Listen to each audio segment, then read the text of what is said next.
So Star Wars fans, they have just one day to wait. The Last Jedi opens in theaters tomorrow night, but we know someone who may have already seen it. Chicago Tribune movie critic Michael Phillips is here to chat about the hype. And Michael, you promise no spoilers, right? I'll tell you the ending.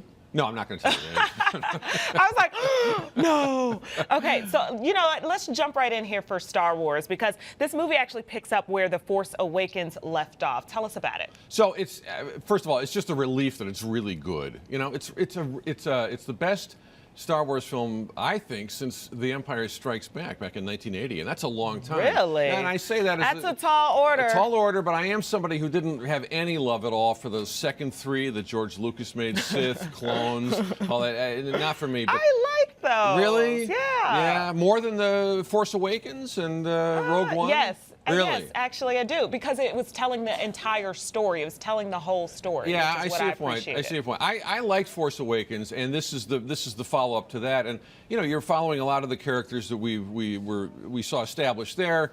You know, Finn and Rey and Poe Dameron, and Oscar Isaac is one of the actors who really emerges more prominently here. The writer-director Rian Johnson was the right guy to get this series going. And you know, I don't know how the 14-year-old boys are going for it, but all I can say is that a lot of men and women in their 40s and 50s seem to really respond to it, as did I. And I just think it's got the action and the humor that, you know. Really? Yeah, and it's 2.5 hours long, and it does not feel that long to me. Oh, okay. I was going to say, I better get ready. Okay, you and I have seen every Star Wars movie. Do you think that this is George Lucas's idea? Do you think that this movie encapsulates that? Well, I mean, actually, Lucas, I think, tried to get us some more of his ideas past the Disney gates for some of these new movies, and they were kind of like, thanks for your ideas. Why don't you just cash the checks for a while? Mark Hamill wasn't happy about that. Yeah, I know. But you know what? I think it's okay that Lucas sort of peeled off on this, and to me,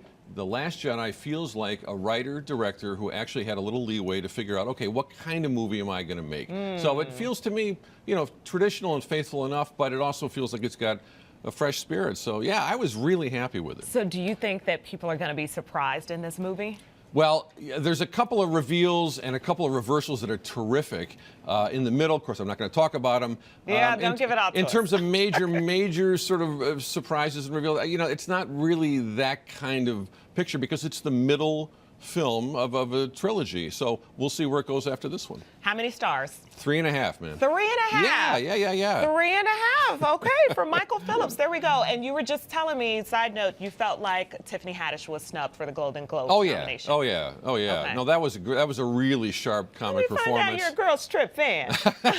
I am. I mean, look, I've seen enough lousy comedies this year. When you see one that works, good. Yeah. That was good. And this whole question about, like, is it for everybody? What's the demographic? Whatever. Yeah. I'm not the target demographic. I liked it fine. All right. Well, I like you too, Michael Phillips. All right. Thanks.